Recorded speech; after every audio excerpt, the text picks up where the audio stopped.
Mr. Bear says hi, it's time to make my hat. This is the very last video and we are going to crochet a little bear hat. So what I've done to start is I have done a chain stitch and I've done about 45 or so. And what I'm going to do is I'm going to just measure his head just to make sure that the hat will fit. I originally had 40 on here and I found it was a little too tight. You don't want it to be too loose, but you don't want it to be too tight either. A little looser is better because I found that as you crochet, it kind of snugs up a bit, so it's a tighter fit. So this is just about right. I think it's a tiny bit loose, but I think it's perfect. And once I start doing the single crochet rows, it'll be great. So I put this back on, and what I'm going to do is I'm going to go to this other end here, back to the very first loop, and I'm going to put my end of my crochet hook in there, and I'm going to do a single, not a single crochet, just a slip. So I'm going to slip those two in like that. I'll do that again because I think I may have got this out of the screen here. So you slip the two, slip the yarn through the one loop at the end and the loop at both ends. So you slip the loop through both ends like that, kind of pull it tight. So now what we're going to do is we're going to start our first row of single crochet. And if you have an open stitch marker, that would work if you're a knitter. I don't have any, I just have this closed loops, but I wanted an open one for this.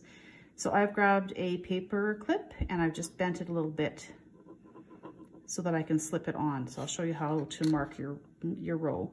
And I do this because I have trouble finding the end when I'm coming back around.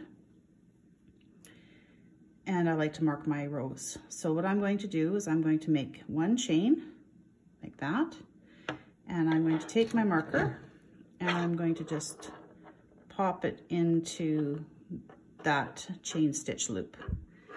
So when I come around, I'll know that to finish the row, I will need that stitch. So now what I'm going to do is I'm going to go around, and in every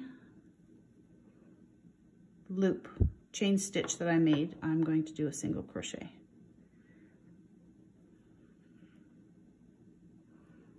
It'll take a little time because we got about a few stitches on there, and the first row is always the hardest. So I will do all this, and when I get to the end of the row, I will be back.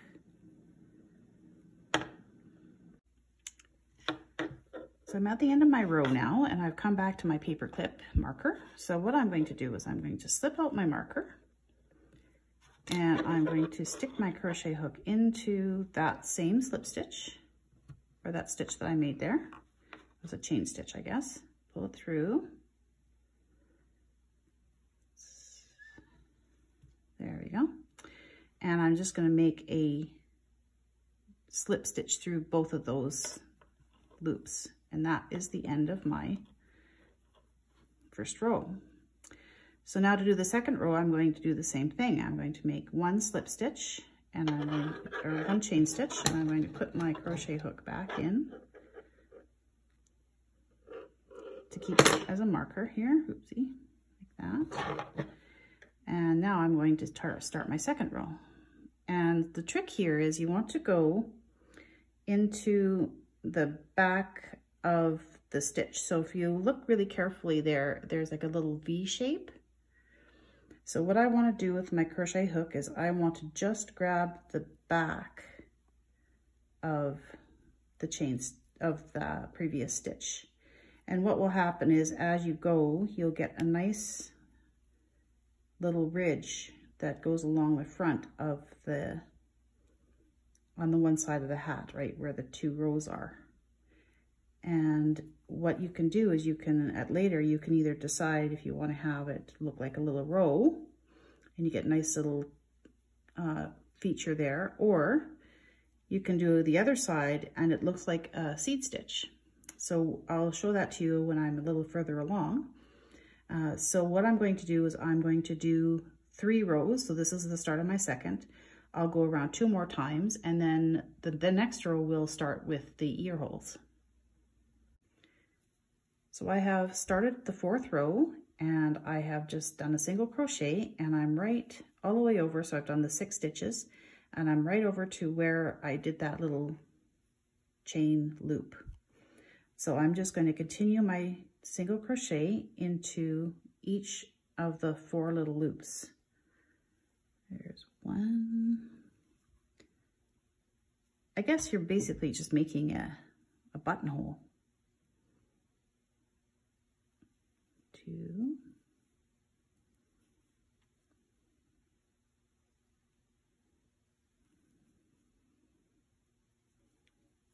3. 4. Like that. And there's the little ear hole. So I'm going to keep going over to the other side and do the same thing on the next hole. I'm at the 2nd ear hole now, and I'm going to do the same thing. So I'm going to do a single crochet into the chain stitch that I created going over the ear. So that'll be 4 stitches.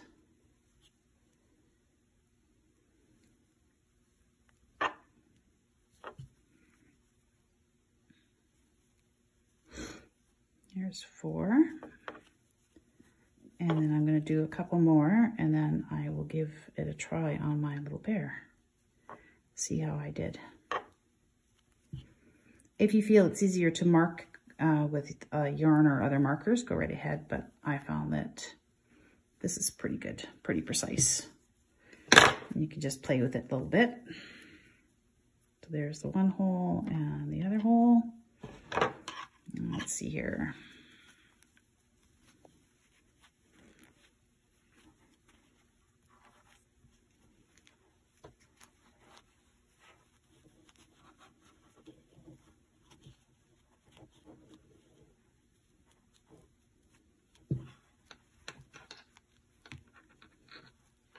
I say that's pretty good. Look at that. There we go. So I'm going to finish that row, and then I'm going to do 5 more rows of single crochet. So you want like a nice little puffy top on your cap, on your hat, and then I'll show you how to do the decrease rounds and put the pom-pom on, and then he will be finished.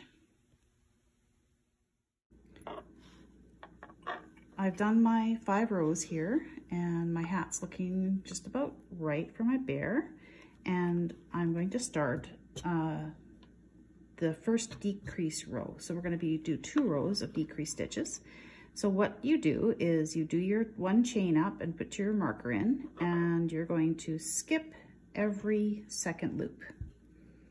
So basically you're doing just half of the number of stitches that are on here now, or on the circle. So we had, I think, about 45 to start, so we'll be doing about 20. So we're going to do 2 rows of these. So our last row, we will only have about 10 stitches.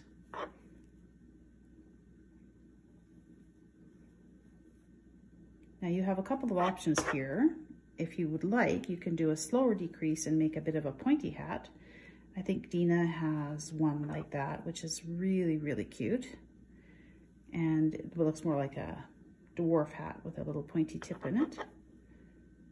Or you can do this way. And it doesn't take long to get around the row. I'm almost there. And as you can see, I'm having trouble finding a spot to put my finger. It's because the hole is getting so much smaller.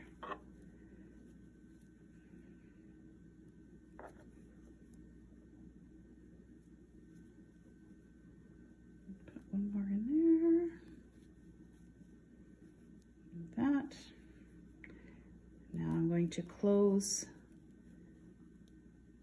this row off, and I'm going to do 1 more row, and I'm going to do the same thing again here. I'm just going to skip every 2nd loop stitch.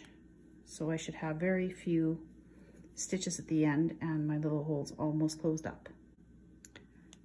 So I finished the second row of decrease, and I have just finished the row as I would have done the others, just slipped the yarn through the 2 loops and not adding another crochet. And I'm going to snip my thread, and I'm going to pull this through, and voila, it's done. So to attach the pom-pom, I'm going to take my pom-pom and I'm going to take one of the strings, and I'm just going to make, like go through the very top here and just string one of the strands through like that. Sort of the same that we, the same way we did finishing up the scarf ends by adding the pom-pom. There we go, that's better. And then this is my thread here that I ended with stitching the hat, or crocheting the hat. So what I'm going to do is I'm going to use that one as well. I'm just going to tie a knot here. I'm going to do 3. I've got some extra ends here I'll weave in after as well, like the bottom edge. If you have a chenille needle number 18, they work great. They're nice and pointy, and the eye is nice and large. You're able to get the yarn through the eye and do any finishing that you need to do. There we go, there's that part. And just trim off these little ends, and they become part of the pom-pom. There we go. All right, here's the little hat, all done with the pom-pom. I've woven the ends in, and I'm going to put them on my bear. It's the most fun part about this project, is putting the hat and the scarf on the bear. That just finishes them up really nicely. I find if you have trouble with the little ears, just use your crochet hook or a dull, like a big needle, a darning needle, whatever you use to put the ends in. There we go.